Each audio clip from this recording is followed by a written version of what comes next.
cuestan apenas $1.10. Pero bueno, es más. Sin embargo, las más buenas, también hay pruebas de embarazo en orina, como también existen ya la que es en sangre, que es la más específica. No obstante, pues sí marca, la de aquí, pero hay que acercarse a ver, donde tenemos un medidor que dice máximo o mínimo, pero te lo está haciendo de manera cuantitativa, es decir, cualitativa, positivo o negativo. Cuantitativa también nosotros solicitamos. Ya vamos a ver únicamente lo que es patología, para que puedan entender después en base a la patología la fisiología. Vamos a ir de atrás para adelante, ya que la hormona o la beta coriónica humana no únicamente se me eleva en lo que es el embarazo, ya que nosotros tenemos 3 patologías muy comunes durante el primer trimestre de embarazo en la mujer.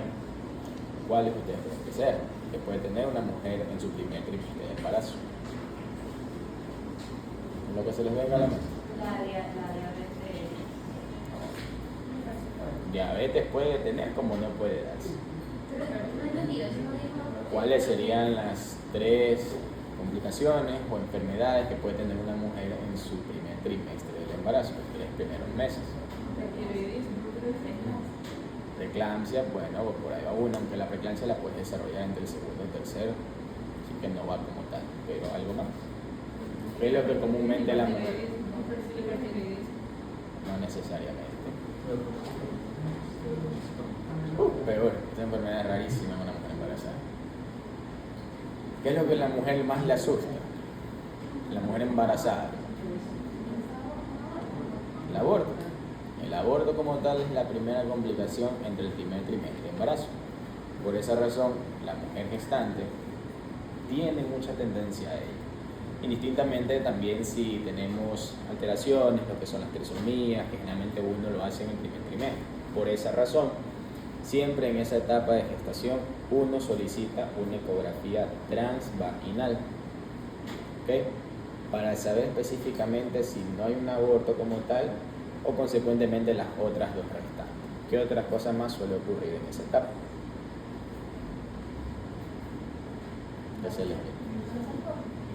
El embarazo ectópico.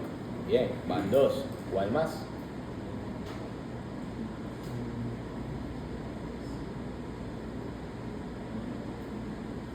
Y las enfermedades trofoblásticas.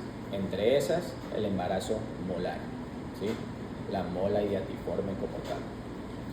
Entonces, de esas 3 patologías yo puedo determinar a través de lo que es con una simple prueba de orina.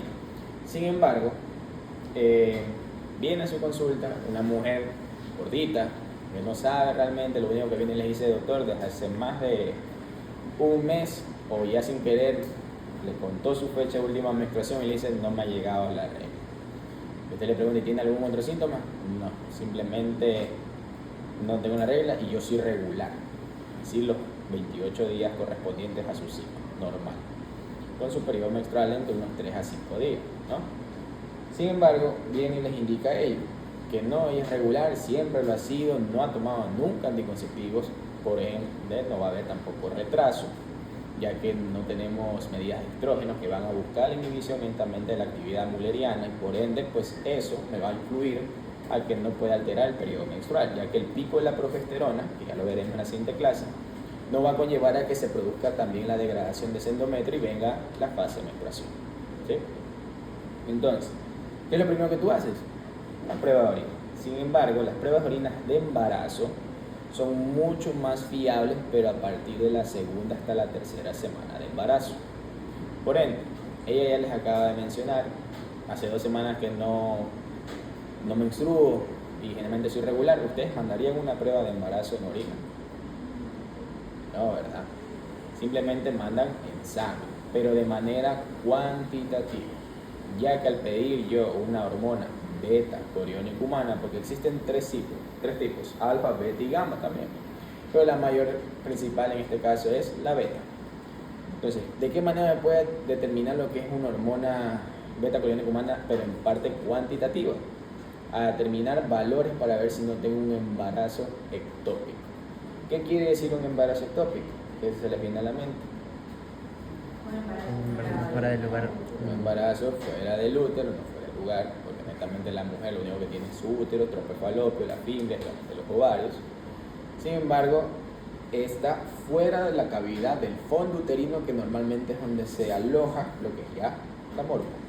¿Sí? Entonces con eso tú puedes determinar si estoy ante un embarazo ectópico. Se alojó en lo que fue la trompa de falopio o en el istmo.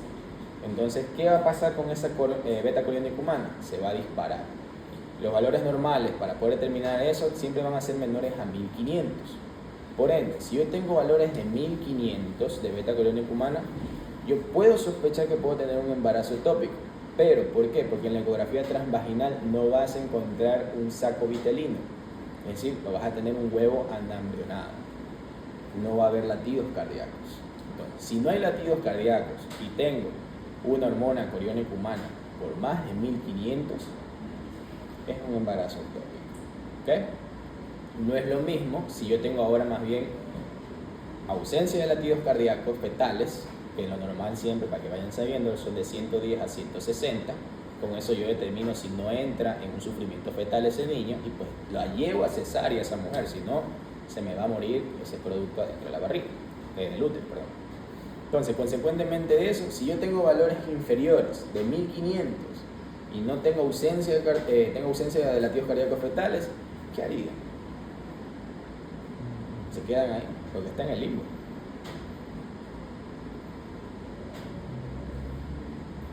¿Qué sería lo más lógico ustedes como médicos generales?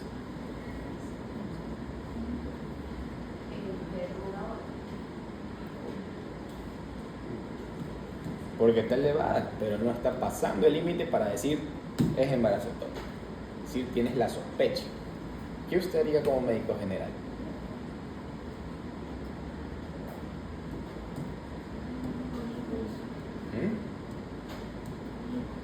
¿Qué? No te entiendo.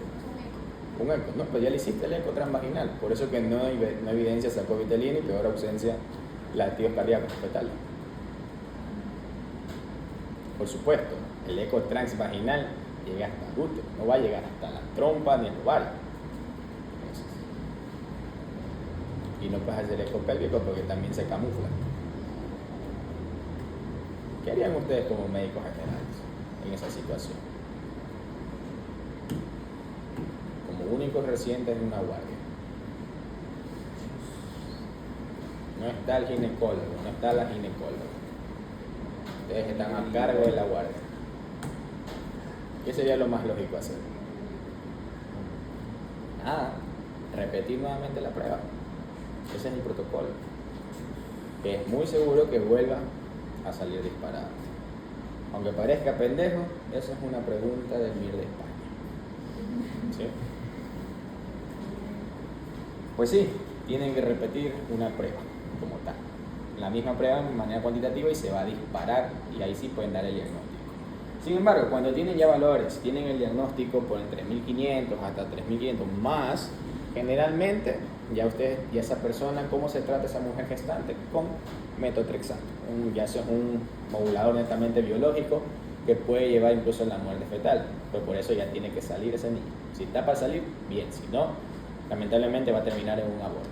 ¿Sí? Y en últimas instancias, si ya está por encima esa beta coriónica humana sobre más de 4500, automáticamente hay descompensación hemodinámica, tienes que entrar a quirófano a esa mujer.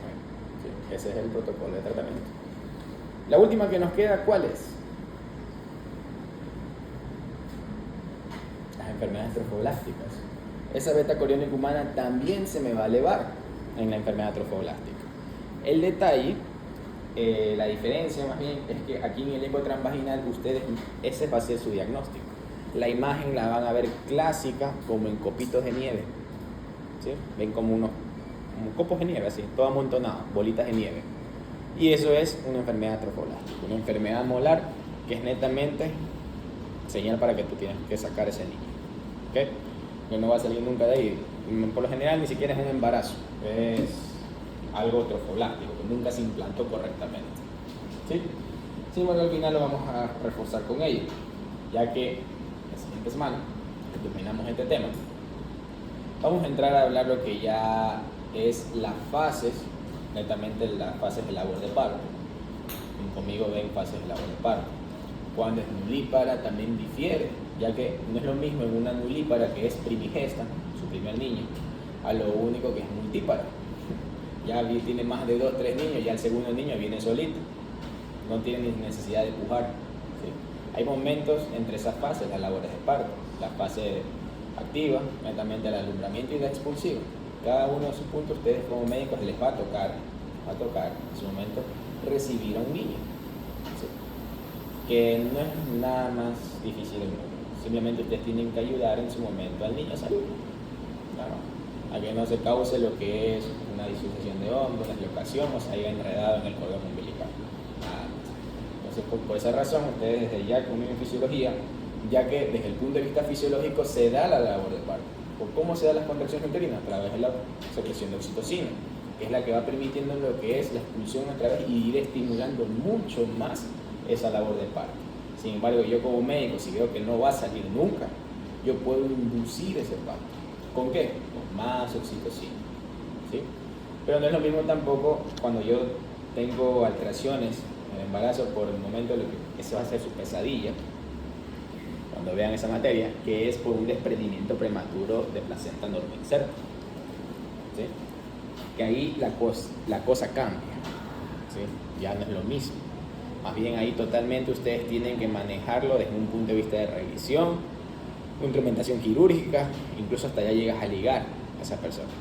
Y hay dos diferencias, pero eso las dejamos para la siguiente clase, ya que con eso uno mantiene desprendimiento de placenta normoinserta y lo que es el acretismo placental.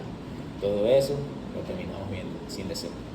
Sin embargo, las enfermedades más básicas ahorita que acabo de mencionar tienen mucha relevancia en lo que es la prueba del día de hoy, la hormona beta-coriónica humana, ya que con eso yo puedo saber si esa mujer está en un estado de gestación o no. Claro, de manera cualitativa no me va a permitir saber cuántas semanas de embarazo tiene. Sin embargo, de manera cuantitativa sí puedo. Y lo mismo a través de una ecografía, que es la más fiable, ¿sí?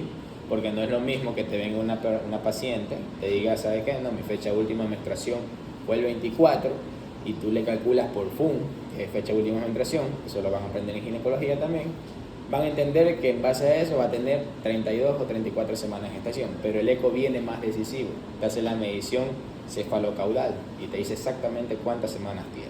Entonces, ¿quién va a pesar ahí? El eco. ¿Sí? Siempre va a pesar el eco por donde lo vean. Si no, ¿por qué? Porque la mujer también no se va a recordar exactamente cuándo fue su fecha de última menstruación. Entonces, eso por esa parte. ¿Okay? Y asimismo, cuando más bien, para que tengan una noción, cuando existe ya tal producto formado, ahorita vamos a entrar a lo que es la fase de cómo se forma ese niño. Ya fue una vez que está en cavidad uterina, ya cuando va ascendiendo dicho útero, ustedes también tienen que ir midiendo la semana de gestación y cuáles son las complicaciones que puede presentar. Entre ellas el desprendimiento de placenta normoinserta, acretismo placentario, lo que es ruptura uterina, las complicaciones más comunes y entre esas tus diferencias.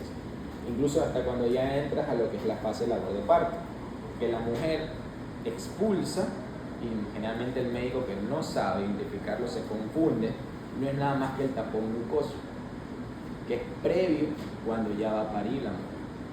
¿Okay? No es que ya te va a parir, más bien va la paciente, te llega a emergencia, no, acabo de ver un moco con un poco de estrías de sangre, que son fibras sanguíneas. Eso es normal, es un tapón mucoso, eso ni siquiera ha empezado a dilatar.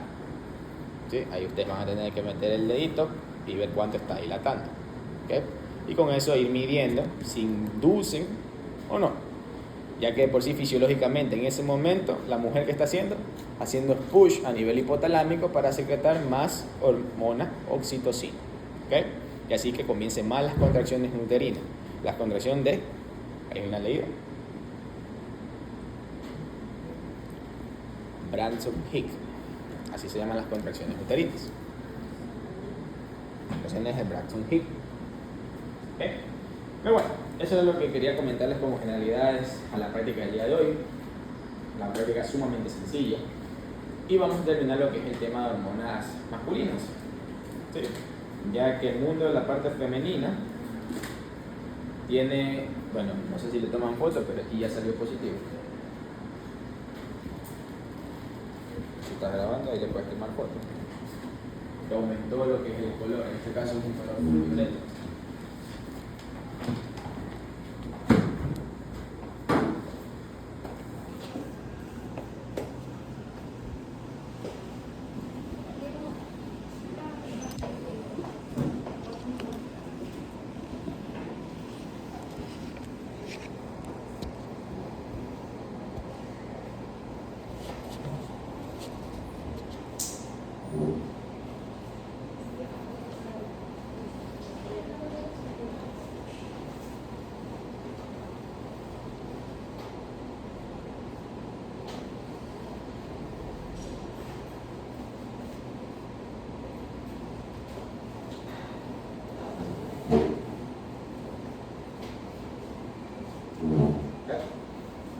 Bueno, entonces, de esa manera, pues vamos a terminar lo que es el tema de las hormonas sexuales masculinas.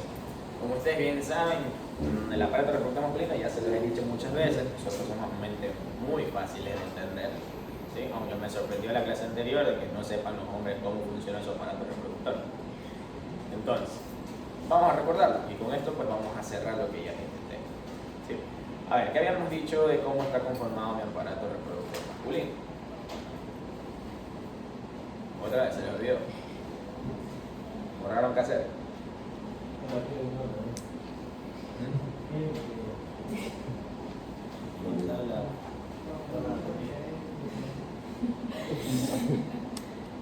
¿Cómo está conformado el aparato reproductor masculino? ¿Cuáles eran las partes que habíamos dicho? Ah, no me da la por acá.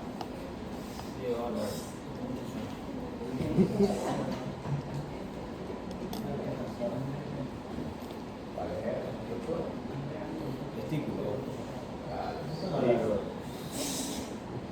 Que te vergüenza de no hablar, están en su médico, vamos a hacer un médico. Pero es un todito, o sea. ¿Qué más? Bien.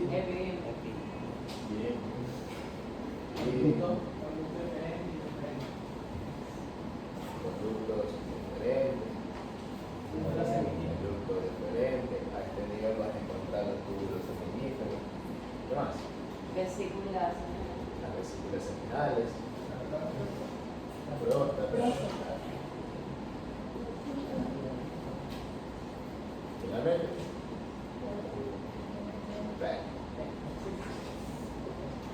Pero su parte final, que también forma parte de él.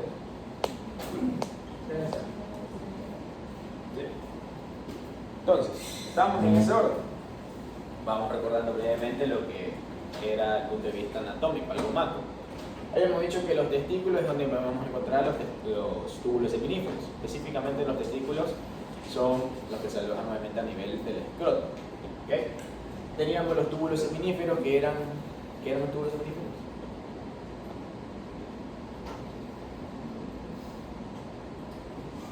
¿Qué hacían los túbulos epiníferos? Eran donde se iban a almacenar netamente los espermatozoides, los cuales tenían que pasar una fase, lo que ustedes ya conocen desde el punto de vista embriológico. ¿Y qué era todo esto?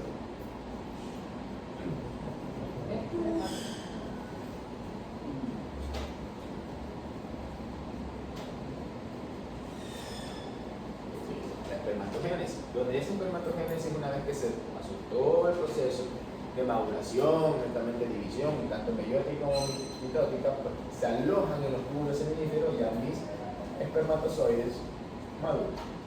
¿Okay? Para que después pasen, principalmente sería al revés, no sería aquí.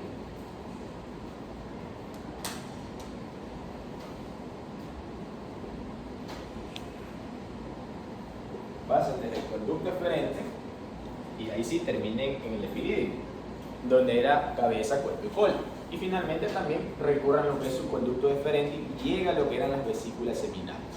Sin embargo, no había que olvidar que también a este nivel teníamos el punto de vista celular, ya que estos testículos, en este caso los espermatozoides, para que tanto se maduren como al mismo tiempo puedan ser expulsados, participaban células y también hormonas. ¿Cuáles eran esas hormonas?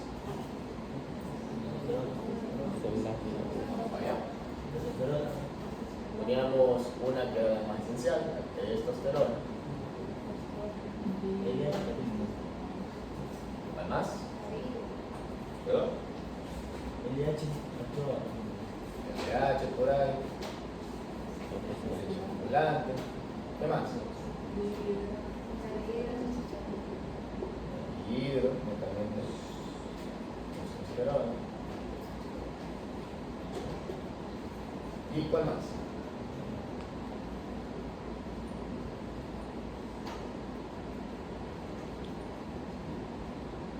La androsterona. ¿Qué? Sí, ese es el orden. Mayoritariamente teníamos mayor producción de lo que era la testosterona. Sin embargo, esa testosterona, para que pueda ser secretada, se daba a nivel celular. ¿Cuáles eran esas células? Las células de Leydig. Perfecto. ¿Qué eran las células netamente de Leydig? Ahora, más bien, para que es como un proceso de retroceso. Las células de Leydig tienen que estimularse para secretar testosterona. Pero la pregunta es, ¿quién secretaba las células de Leydig? ¿O quién las estimulaba? ¿Quién como que las apretaba para que secrete testosterona? Era netamente la androstenedizaje. Es lo que causa un efecto positivo, una retroalimentación positiva, por decirlo así, para que pueda estimular a las células de Leydig y las mismas puedan contribuir a la secreción de testosterona. Ahora, ¿qué hacía entonces la folículo estimulante? ¿Qué ustedes creen?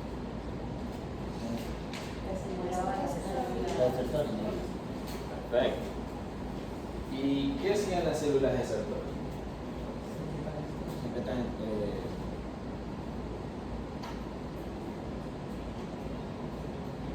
Maduración de la información. Formado de barrera hematotesticular.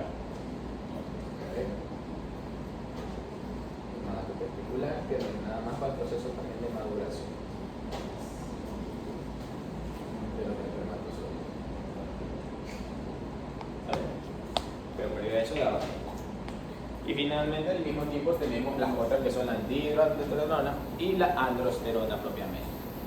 ¿Qué va a ocurrir? Una vez que todas estas comiencen su estimulación para producir testosterona, consecuentemente las otras, como también la producción o la sobreproducción de testosterona, tiene que ser reutilizada, reciclada. ¿Cómo lo va a hacer?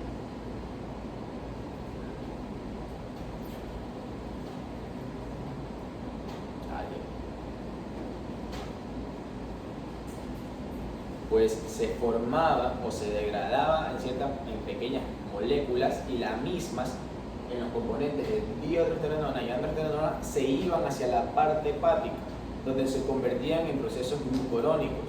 Y recordando bioquímica, ¿cómo era el metabolismo de la bilirrubina?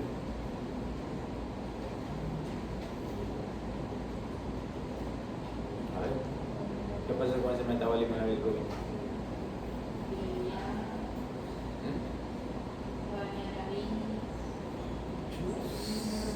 ¿Cómo empezaba el metabolismo de la bilirrubina?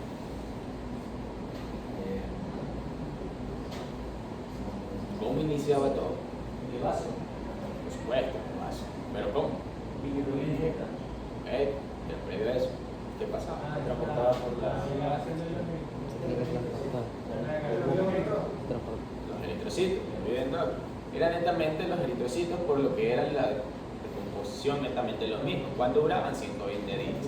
Los mismos se alojaban con los depósitos de hierro para generar así la bilirrubina indirecta. La bilirrubina indirecta era también llamada la no conjugada, pero para pasar a conjugada necesitaba de una enzima, la bilirrubina reductasa, en conjunto con lo que era la UDP glucuroniotransferasa. Asimismo necesitaba de un transporte, que era la albúmina, para llegar a la parte hepática. Y en la parte hepática era donde ya se unían los anillos pirrólicos. Los anillos pirrólicos eran y formaban parte de lo que eran los ácidos glucurónicos. Esos ácidos glucurónicos iban finalmente a dar lo que era mi pigmentación, tanto las heces como mi orina. Entonces, como están los espermatozoides, la testosterona ya se degradó ese sobreexceso, se formaban en ácidos glucurónicos para poder ser eliminados en la orina. ¿Okay? Y así mantenía regulado consecuentemente los niveles de testosterona, ya que los mismos terminan aumentando desde la niñez, más bien reducen, pero mayoritariamente donde se ven aumentados, cuando está el recién nacido. En la parte también embrionaria se ven valores muy altos. En el adulto ya comienza la regulación como tal, parecido a la mujer, pero no tanto como el aparato reproductor femenino. Ya que ¿por qué tiene que verse muy elevado en la parte embrionaria? Porque tiene que causar un descenso del mismo testículo. La testosterona, su función también principal a nivel embrionario, es que desciende el testículo del niño y consecuentemente comienza a producir para que también dé el sexo del niño. ¿Okay? Por eso es que dicen que el hombre es el que pone el sexo, en lo que es el género, mejor dicho, en lo que es ya la fecundación. ¿Okay? Entonces, una vez que ha ocurrido todo eso, muy bien, ya tenemos nuestras hormonas, la testosterona, que vamos a hablar un poco de las más funciones de ellas, y pasaron ahora sí a través de las vesículas seminales. ¿Qué función iban a tener mis vesículas seminales?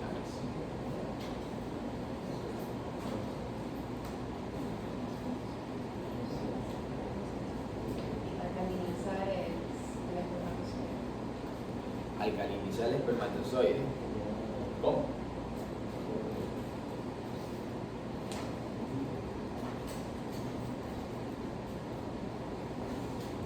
Las vesículas seminales, consecuentemente, estas de aquí iban a producir lo que son componentes proteolíticos. ¿Qué quiere decir proteolítico? Como ácido cítrico, entre esas también lo que son las prostaglandinas,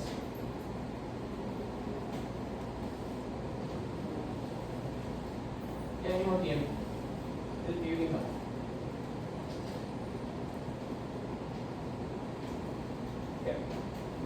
Estas prostaglandinas son las que tienen mayor función a nivel de las vesículas seminales, ya que trabajan en conjunto.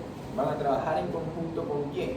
Con la parte de la movilidad a nivel uterino en la cavidad femenina, ¿okay? Causando consecuentemente que exista como que un movimiento mucho más rápido del espermatozoide para que llegue hacia el óvulo y pueda fecundar, ¿okay? Así también va a aumentar ese movimiento peristáltico, por decirlo así, a nivel uterino. Pero consecuentemente, ¿qué va a hacer?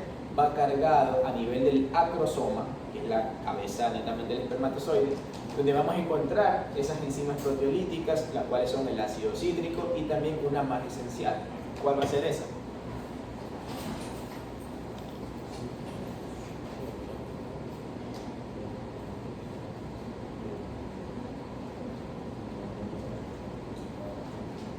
Que es la hialuronidasa. ¿Okay? Ya que esa enzima netamente proteolítica que encontramos en el acrosoma es aquella que va a participar mucho más para comenzar ese proceso degradativo de qué cosa, de la zona pelúcida, la parte granulosa netamente del óvulo, y pueda entrar como tal el espermatozoide y termine formando lo que ya después es la fecundación, no dado una fecundación.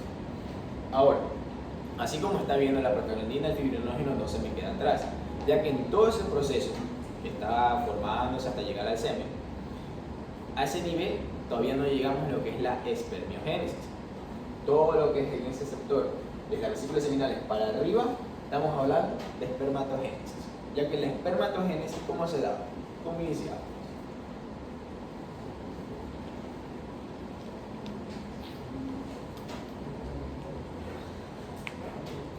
A ver, eso es un proteína.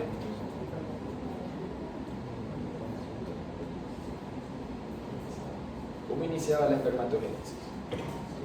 Por medio de la espermatogonia. Comenzaba con una célula primordial, pasaba lo que era una espermatogonia. ¿Qué más pasaba? Mitosis. Daba la mitosis. ¿Para formar qué cosa? Espermatozoide primario. El espermatocito primario. Consecuentemente, a este mismo nivel, no un poco, pero lo voy a poner aquí, se daba también el espermatocito secundario. Finalmente daba las espermátides.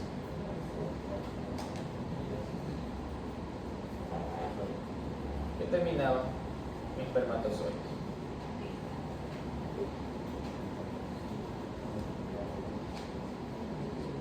Sin embargo, acá fue mitosis, aquí ¿qué es? Meiosis. Meiosis. tanto sea uno y posteriormente la 2. Una vez que ya teníamos esos espermatozoides formados, que era la maduración propiamente, que quien estimulaba la conversión de espermátidos y espermatozoides, ¿qué hormona? La FSH. Ya digo. Porque bueno, iba a ser como tal la folículo estimulante. ¿Okay? Y aquí va a provocar que exista esa conversión ya final de espermátidos y espermatozoides para que los mismos se puedan alojar en los testículos, pasen a los túbulos seminíferos y haga todo el proceso que nosotros ya vimos. Y llegue hasta lo que era la vesícula seminal, que es donde nos quedamos, y de ahí para allá ya vamos a entrar en el proceso que es la espermiogénesis. ¿Okay? Que la espermiogénesis entonces ¿qué va a abarcar?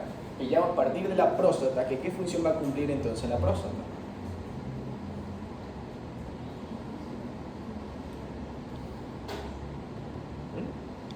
¿Qué ustedes creen? ¿La próstata qué va a hacer? La captación. Digo, la captación de los espermatozoides. No. Los va a alcalinizar más. ¿Por qué? Porque va a generar un aspecto mucho más lechoso.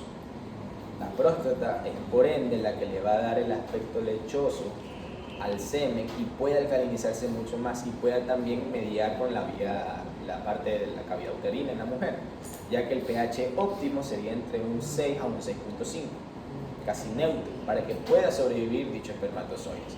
Y una vez que se ha dado la próstata, pues ahora sí viene la fase de expulsión.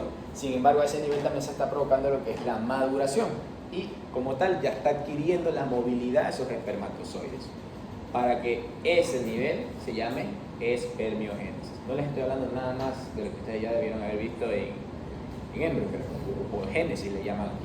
¿Okay? Bueno, eso. Entonces, espero que lo estén recordando, porque fisiología abarca eso. Lo único que ingresa aquí a entender las hormonas, nada más, y entender también lo que es las patologías producto de ello. Entonces, ya esa es la función de la próstata.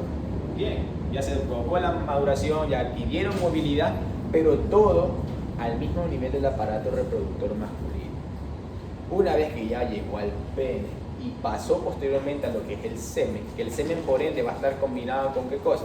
Prostaglandinas, lo que es también fibrinógeno, para que adquiera ese aspecto netamente como gomoso y pueda al momento de la expulsión adherirse en lo que es en el fondo de la cavidad uterina.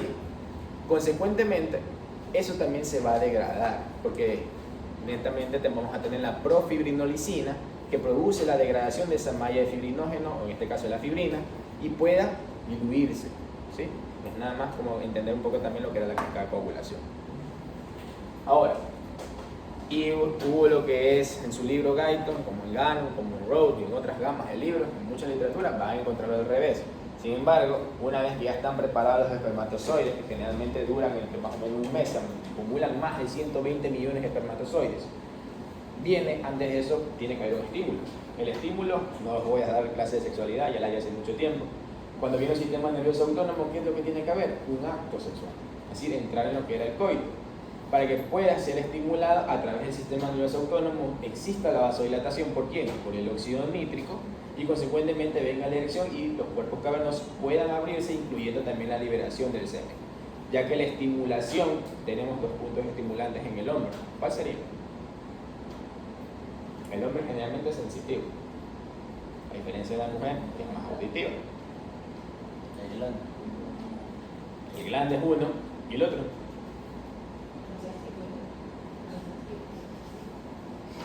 ¿Los hombres tienen sensibilidad cuando se tocan los testículos? No. Este equivocaste. No. ¿Por qué? Porque más bien vas a ocasionar dolor a través de los nervios pudendos si te apretas los testículos. Por eso que un golpe. Pero aplastarlo. No sé si te aplasta el glande también lleva. Por supuesto, pero no es lo mismo aplastar a Ya, un pues, estímulo suave. ¿Ok? ¿Cuál es la otra vía? Esa es una vía en el hombre. Eso ya lo vimos. Ese es mi compañero que el punto G del hombre.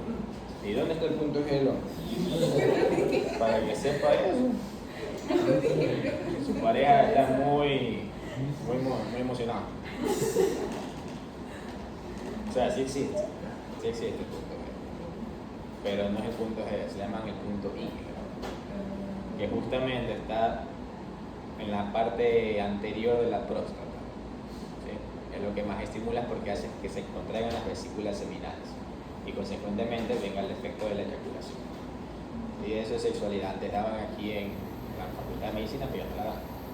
¿Sí? Ya Sumaya no involucra eso. Hace mucho la sacaron. Pero sí existe.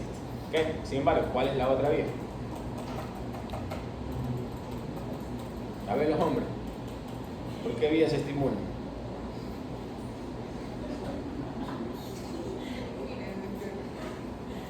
Yo dije una. Pues hay algunos hombres, joder. Oye, pero que está mirando a ti. Yo no sé, pues. ¿Qué dicen los hombres? ¿Cuáles serían esas vías? Ya dijeron una. Sensibilidad a nivel de glande. Sí, hay mayor estímulos, hay mayor fibras nerviosas sensitivas. ¿Qué más?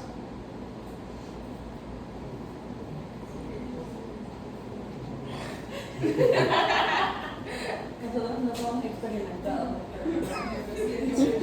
No es ser experimentado, es lo que le pasa a tu cuerpo fisiológicamente. No tiene nada que ver lo uno con lo otro. El hombre cuando ve una imagen de una dama desnuda, ¿qué pasa? Hay una erección, ¿verdad? Entonces, ¿cuál será la otra vía? Parte visual, ya que la vía visual va a conectar con el complejo amigdalino, consecuentemente para que estimule la vasodilatación, libere óxido nítrico y existe la erección. ¿Sí? Esa es la otra vía. O bueno, si ya no tienen presente esa vía, ¿qué tercera vez?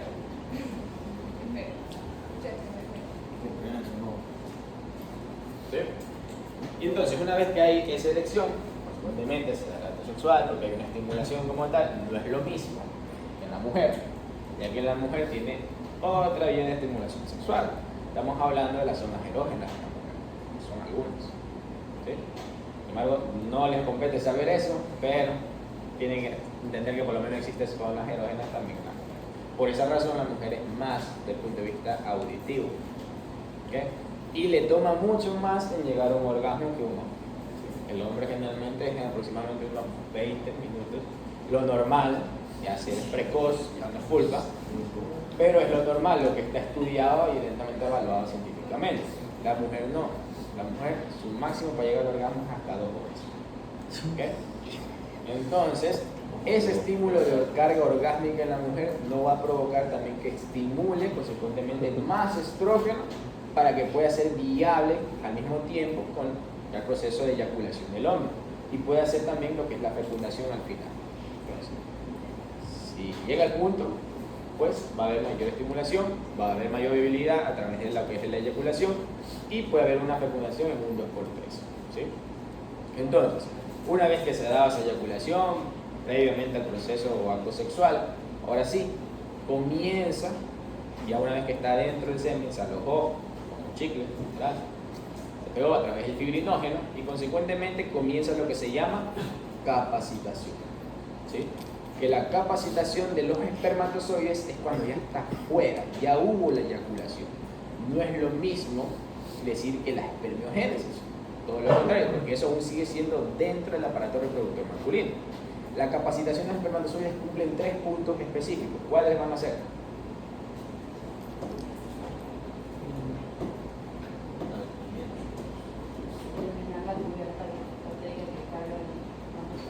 Perfecto. Consecuentemente nosotros tenemos también cubiertas, tal es la parte glucoproteica, que no es nada más que colesterol.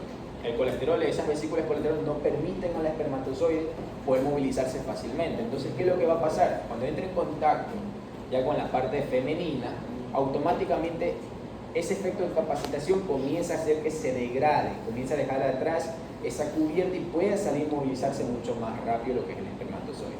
Ahí entra lo que es la otra fase, por si la última, que es la entrada de calcio.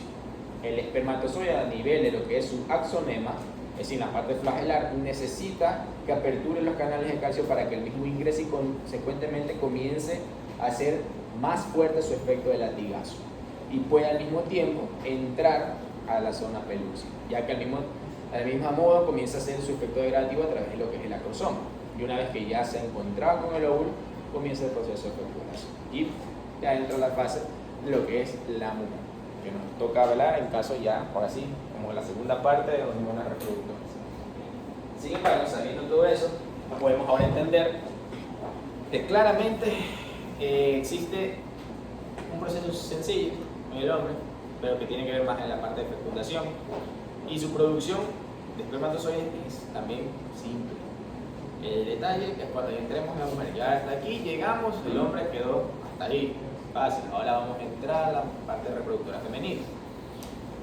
Uno, antes de ello, no hay que olvidar las funciones primordiales entonces que va a tener la testosterona en el hombre. ¿Qué es lo que va a hacer? ¿Cuáles son las funciones de la testosterona? Dar los caracteres sexuales masculinos. Primarios y secundarios. ¿Cuáles serían los primarios?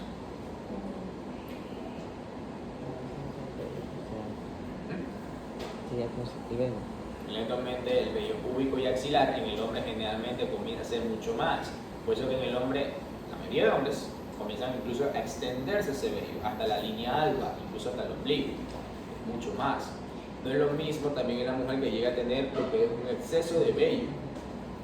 Eso se más que todo cuando hay una alteración. Hirsutismo. Lo que se conoce como hirsutismo, frecuentemente visto en el síndrome ovario poliquístico.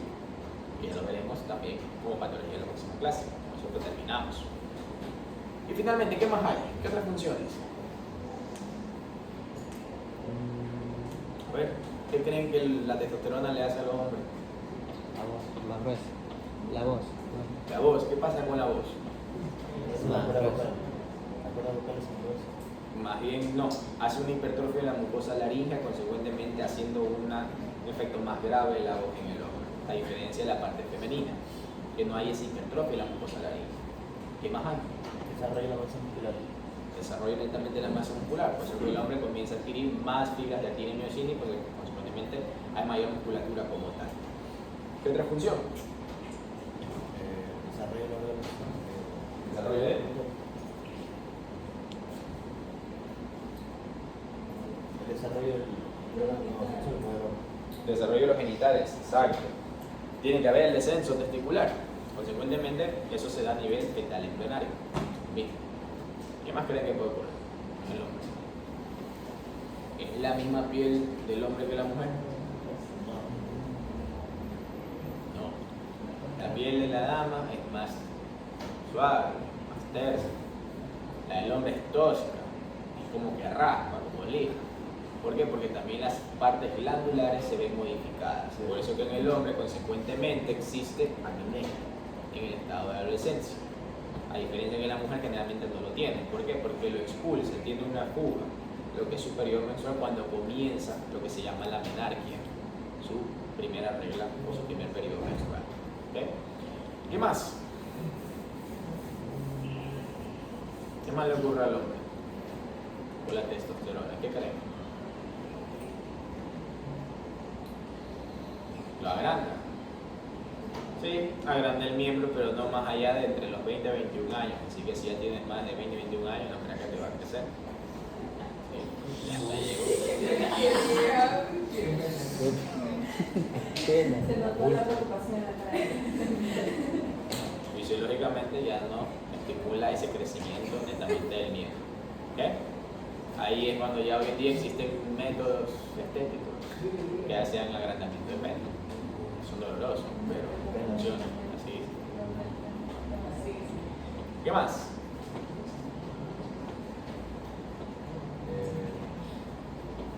Oración, por ejemplo, La población ya lo tiene. también aumenta el deseo sexual.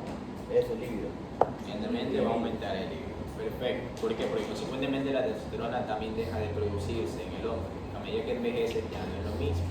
Por ende también el líbido comienza a bajar y si no existe líbido, no va a llegar estímulo nervioso a nivel del complejo amigdalino, no vas a liberar la sustancia adecuada, óxido nítrico, noradrenalina también para formar dopamina, etcétera, etcétera. Te haces más lento, tu líbido baja y consecuentemente no existe la erección.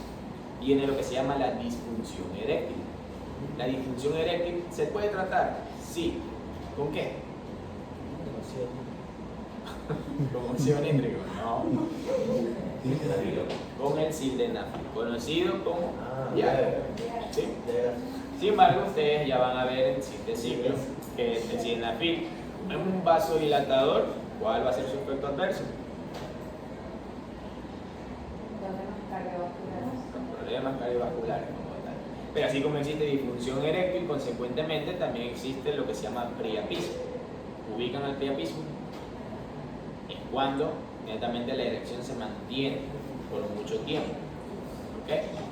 Entonces, ahí ya más bien tienes que colocar otro medicamento a nivel de los cuerpos cavernosos, que es la fenilgloxina, ¿okay? Para volver a bajar eso, porque incluso si sigue habiendo mucho flujo sanguíneo, puedes necrosar el pene. ¿Okay? Entonces, ese es el detalle. Entonces, tiene un pros y un contra. Y el último que también puede presentarse por el acúmulo de testosterona, pero a manera de un testículo funcional, lo dicen la mayoría de literatura, es una calvicie. Sin embargo, no es que te vas a quedar calvo. Lo que estás haciendo es un efecto de autorregulación. Por eso, consecuentemente, más bien cuando la mujer, que no es lo correcto, comienza a ver mucha sobreproducción de testosterona, puede llegar a un punto donde se puede quedar calvo. ¿Sí? ¿Por qué? Porque no es lo mismo en el hombre, que existe ese efecto netamente regulatorio a través de un testículo medianamente funcionante que mantiene esos procesos normales y puedas mantener tu folículo piloso entre crecer y normalmente decrecer. ¿Sí? Por eso que hay muchas también cosas, mitos, que realmente no son mitos. Muchos dicen, muchas mujeres dicen que cuando encuentras a un hombre con más bien voz fina, dicen que no tiene testosterona. Más bien es todo lo contrario, tiene sobreproducción de testosterona. ¿Sí? Los hombres más bien con voz fina tienen mucha producción de testosterona. Porque ya la hipertrofia mucosa laringea se dio tanto que más bien esas cuerdas vocales se atrofiaron. ¿Okay? Todo lo contrario, es un mito.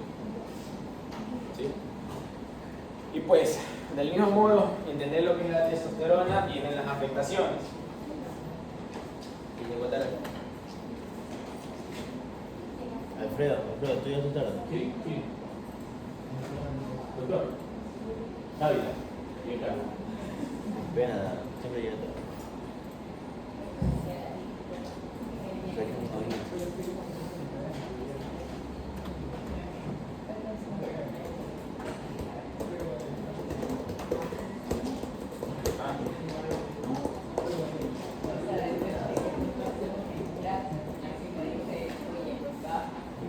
Bueno, y entonces, el acúmulo de esa testosterona puede llevar a todos esos efectos que nosotros ya hemos hablado. Sin embargo, un dato extra es que también la testosterona se la usa cuando tenemos hombres que ya tienen osteoporosis. ¿Por qué? Porque contribuye más bien a lo que se provoque lo que es la acumulación de ese calcio. Nosotros ya vimos metabolismo del calcio.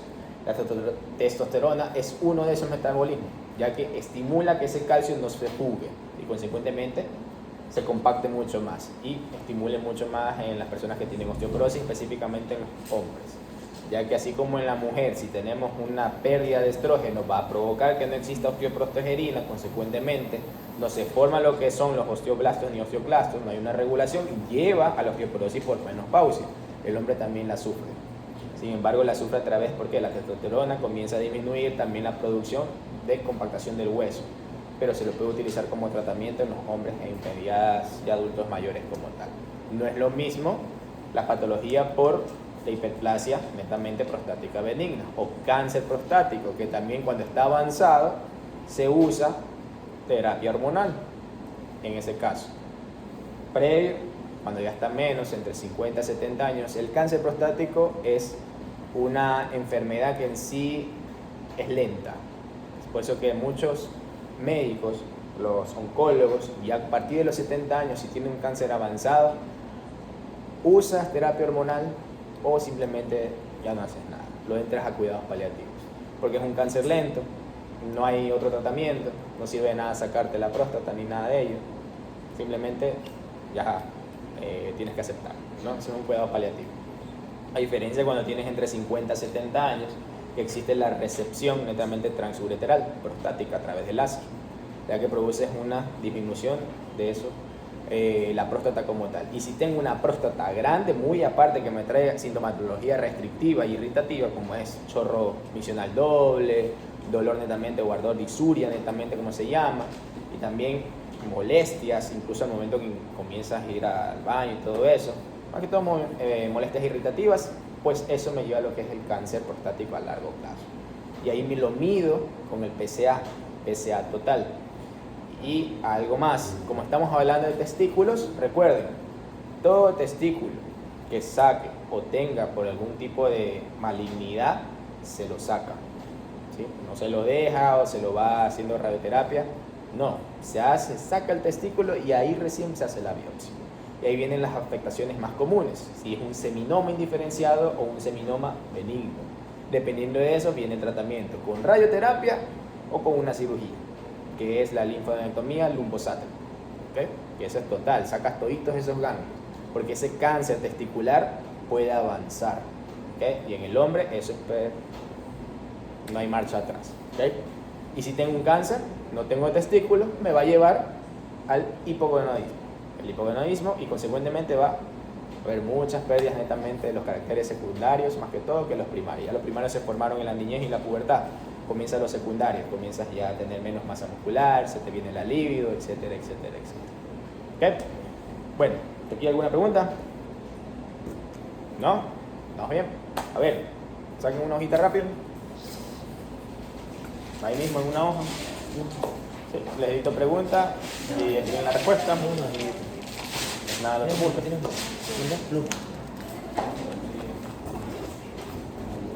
fecha de su curso.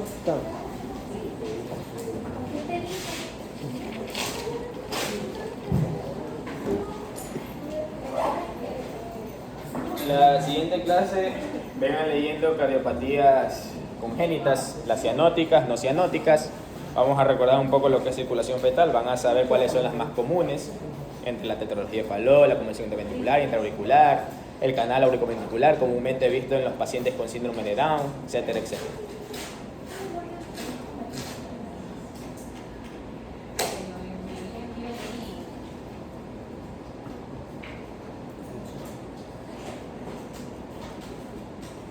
Ahí me avisan.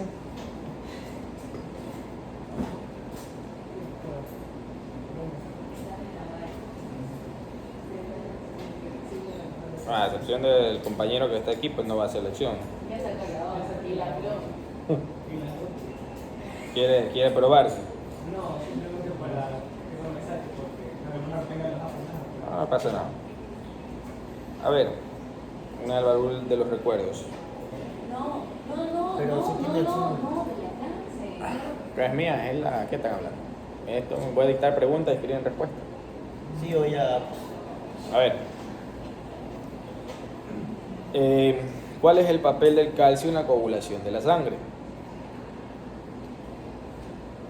¿Cuál es el papel del calcio en la coagulación de la sangre? Sencillo, metabolismo del calcio. Ya vimos eso.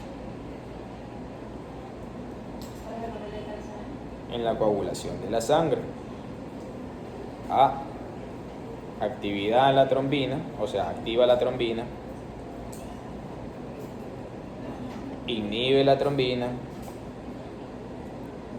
va a estabilizar los factores de coagulación, o la última, produce lo que es la adhesión plaquetaria.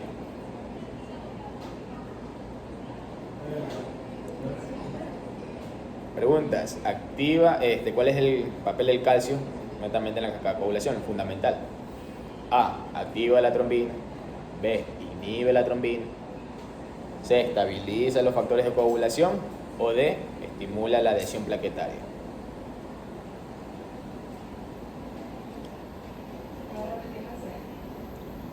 Estabiliza los factores de coagulación.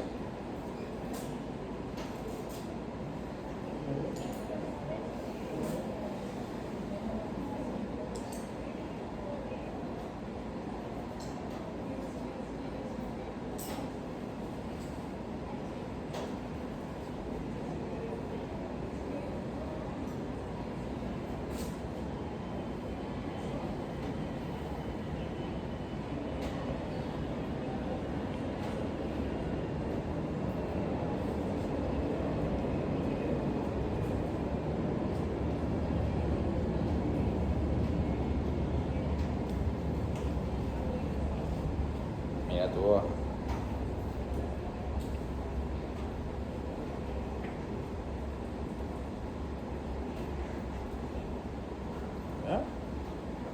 ¿Ya? No van a poner, si no escriben todas, pues la respuesta puede ser directa, ¿no? Pero no me van a escribir A, B, C o D, la respuesta.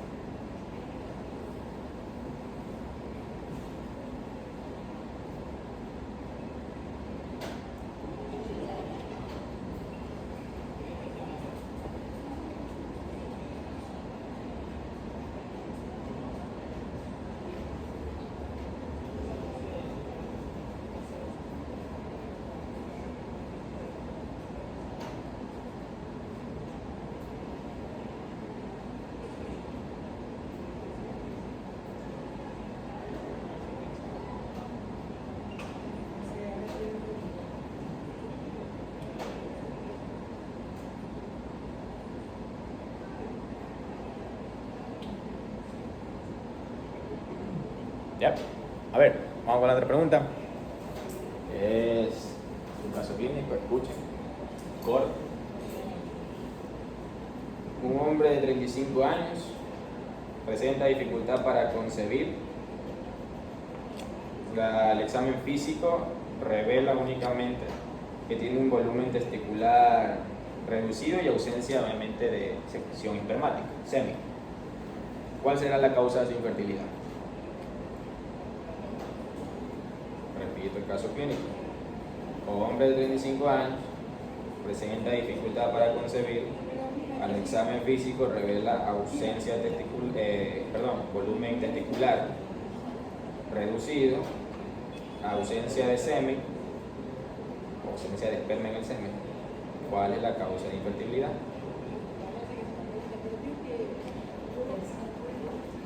Testículos reducidos y ausencia de esperma en el semen. ¿Cuál es la causa más probable de su infertilidad? A ver, les digo. A. Lesión netamente testicular. B. Infección del tracto reproductivo. D. Obstrucción del conducto deferente. Perdón, esa es la C. Y la D es problemas hormonales. A. Lesión testicular. B. Infección del tracto reproductivo. C. Obstrucción del conducto deferente. Y la D. Problema hormonal. ¿Ya?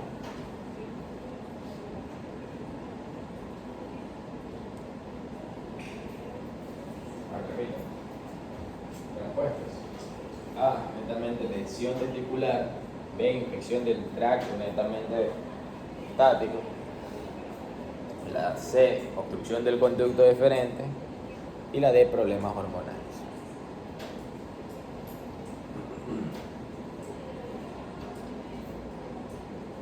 ¿Qué tendrá ese hombre de 35 años con problemas para concebir, testículos reducidos y ausencia de esperma en el seno? ¿Cuál será su infertilidad, su causa más probable?